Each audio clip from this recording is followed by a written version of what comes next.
Raids 3, The Tombs of Amaskid, has literally taken over my life. I've spent well over 100 hours here now, trying to learn everything, trying to master every single boss, get through all of the puzzles, and try and farm those purples. Honestly, this is one of my favorite pieces of content in the entire game, and one of the best updates that I think Jagex has ever made to the game. 8 months later, and this place is still as active as ever. There's so many people here. All you're going to need to take part in the Raids 3 is the Beneath Cursed Sands quest and some fairly high combat stats and gear. There's been a ton of people who've been able to do this with Void and very minimal gear, and then a lot of high-end players with maxed gear that come here as well. Now, my favorite thing about the Raids 3 system is pretty much anyone can do it. You want to form a party at the very start when you're entering it, and you can kind of set it for different invocations, which will make the raid varying in difficulty. So you could do a very easy entry mode, which you can have none of the invocations on, so you can try it out, get to learn the mechanics and the bosses. There's a normal mode where you have some of the invocations on, and you get most of the drops, or you can put it on expert mode, and it's very difficult, but you can get access to all of the drops with a higher chance of getting a reward. The one thing I really like about Raids 3 is you can solo it, or you could do it in a group of people, up to an 8-man team. I personally have been having a lot more fun doing solos. The best way to learn is by doing everything yourself, and you can set it on lower invocation so that the bosses will be a lot easier for you to learn. Once you learn everything about all of the bosses and mechanics, you can set a nice team run or even up the invocations and try your luck with that.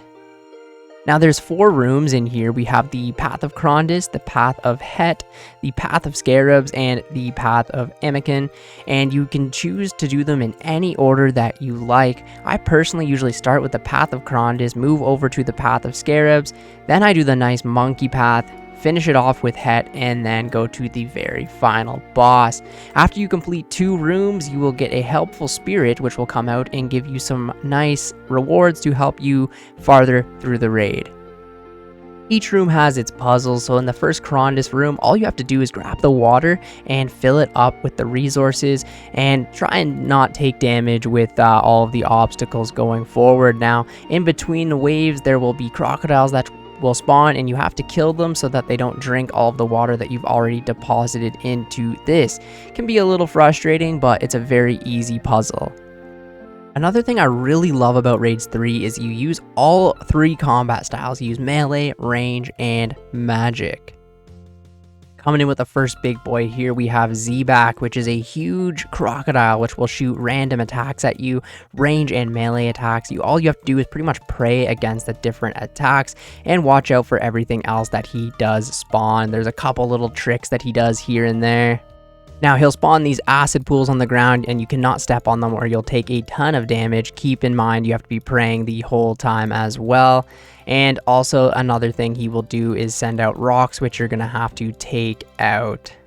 Alright, so right here when he sends out the rocks, you have to pretty much take these out with boulders, and then you have to hide behind them or you will take a ton of damage. So what I end up doing is usually trying to shoot it out and then try and take out this jug at the exact same time to make a nice empty space for us to hide behind, or you will take a ton of damage during this phase. So you got to be careful for that. Now, tips I have for this room is don't be scared to eat a couple of the brews, because honestly, I end up taking a lot of damage in this room most of the time, and you can not take damage in other rooms. So if you do end up taking some damage in this room, don't call it a raid over or whatever. It is what it is. Sometimes I even sip 2 full Ceridome brews in this room at 150 invocations. Pretty embarrassing, I know, but especially when you're learning, don't be worried to eat food. During Zebak's last stage, he fires these things very, very quickly, and you just have to keep switching the prayers. Avoid these red balls at all costs, and that's pretty much about it. This first boss is done and over with. Now, the next room I tend to go to is the Path of Scarabs, and this one, the puzzle can be kind of annoying, so I highly recommend you get the nice Runelite plugin for it. Now, when in a solo, you only have to do 2 of the rooms, and in a 4-man, 8-man team, you have to do all of the rooms, right? So, you want to avoid this room here because it takes a very long time, so try and avoid that room at all costs. Now, this puzzle right here, all you have to do is push this, and it will have numbers listed. Now for the numbers here, all you have to do is just step on them with the numbers listed. So it's very simple, just step on them in order. So like 1, 2, 3, 4, 5, 6, or 5. It's really as easy as that. And this puzzle's even easier. All you have to do is click this and follow the pattern that Runelite will provide. Make sure you walk on them and don't walk on any other tile, and that puzzle's completed. Now, if you get this one right here, all you have to do is step on the red highlighted tiles until they all fill in. In the last room right here, you just have to activate all of these tiles on the ground and mix and match them with the ones on the other side. Yeah, just fairly annoying, a lot of running back and forth. Okay, so for the Kefri Fright, it's pretty simple. All you have to do is avoid his attacks that he fires from the sky. And that's pretty much about it until the later stages of the fight. So just avoid all attacks from the sky and stay on this tile right here when he shoots out the dung attack so that you can stack all the dung up here and not make it all messy throughout the room. Now during this stage, you want to put on prey from missiles and kill the bug as quick as you possibly can while avoiding everything that's coming from the sky, including the flying bugs right here that can do a ton of damage if you're standing on that tile.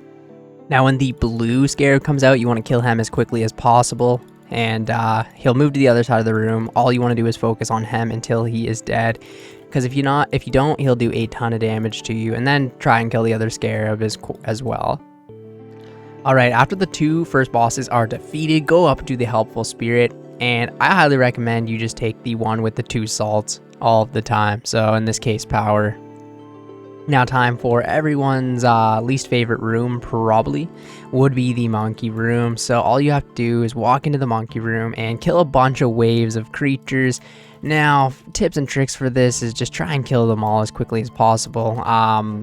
The venom ones I tend to try and take out right away, and obviously when you need health, use blood barrage on them all. Okay, so I just killed Bubba. The thing I can tell you about Bubba is you want to just do the most damage possible, avoid all the rocks he throws from the ground, and try with the range phase to shoot 2 boulders, then run to the top and kill him, and just try and do the most damage as possible and avoid all the damage taken. Eat a salt and just keep sipping brews. Baba will deal a lot of damage to you, but at the same time, you just want to deal as much damage as possible to Baba. Yeah, that's pretty much all I have to say about him. Not a good boss. Okay, now for Akka, all you have to remember is every 7 attacks, he will put the spear to the ground, and you have to switch from melee, range, magic, and it's always in the exact same order. Follow the patterns in the middle, kill the minions, and you should be golden with this boss. Okay, when you've killed Akka, all you have to do is go up to the Helpful Spirit and choose the one with 2 of the ambrosias, and you should still have assault if you've been doing this right. I mean, I don't have many brews left, but now for the first phase here, all you have to do is just tank damage. Make sure you're on this side right here, so the left side when you first enter. Take damage until the first disco ball or light phase, whatever you want to call it, and just keep going through all of this, and you should be good. Make sure you just salt up and brew like crazy because you will take a lot of damage here. Now for the first phase here of the Warden, you just have to keep switching.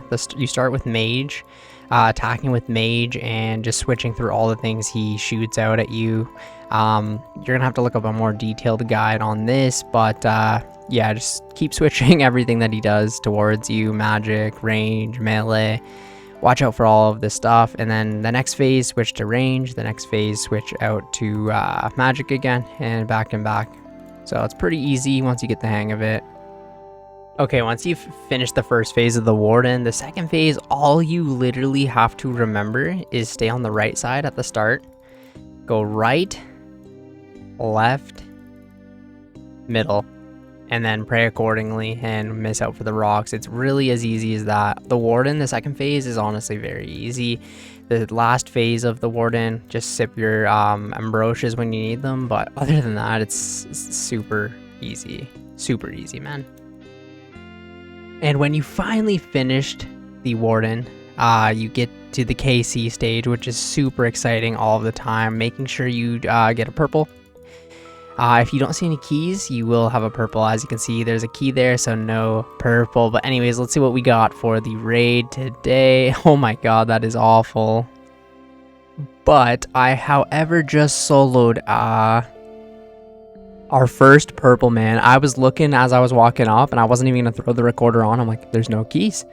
There's no keys. The very first one in a couple of days, actually. This could literally change everything. It could be this stupid ring. But let's go. I'm so excited. We're gonna just open this up. Oh, please just be something good. Please be the Fang. Please be the Fang. Come on, Jagex. Please be the Fang. What the hell? The Missouri body? Okay, I'll take that. Let's go. Oh my god. Was not expecting that at all. Holy shit. Oh my god. And for anyone wondering my invocations, I use Softcore Run, Deadly Prayers, On a Diet, Lively Larva, Blowing Mud, Not Just Ahead, Arterial Spray, Blood Thinners, Gotta Have Faith, Jungle Japes, Shaking Things Up, Ancient Haste, Overclocked, and Overclocked 2. I would honestly recommend anyone to check out the TOA, the Tombs of a Masquerade. It is the most fun piece of content that I've ever done on this game. Super rewarding. You can learn a ton about PvM. And it has personally been one of the most fun and entertaining things I've done on this game. I am a true skiller at heart where I love just chopping trees and mining ore. But the Tombs of a Masquerade has made me break out of my shell and just love PvM, get to know all of the types of PvM mechanics of this game has to offer. And honestly, it's just been such a blast doing the TOA, and the rewards can be completely huge for your account. I am truly addicted to the TOA, and I will stay here until I get the Fang, which is the drop that I really want. I did achieve the Mirazi top, which is amazing and probably better of a reward than the Fang itself, but I personally really want the Fang, and I will stay here until I get the Fang. So yeah, I highly recommend anyone who wants to get into PvM at any level really, because it does scale, to just jump into the TOA, learn it. You can learn so many different types of boss mechanics with Tombs of a Masquerade that I highly just recommend it to anyone who wants to jump right into it. And honestly, for the fun mechanic of it, it's just been a blast here. Like literally the past month where I've just been logging in and doing the Tombs of a Masquerade has been probably the best month I've ever had on old school RuneScape in a long time. It's just been so much fun and just a blast to play every single day. Anyways, thank you guys so much for watching the video today. If you went ahead and watched the whole video, go ahead and comment down below some tips that you have on the Tombs of a Masquerade for soloing or doing it in a group of players. This has been the best month of my life just spent here at the Tombs of a Masquerade. I really don't regret anything of it. I've learned so much about PvM, and I've honestly made a ton of money here. So anyways, thank you guys so much for watching the video today, and I will catch you in the next one. See ya later.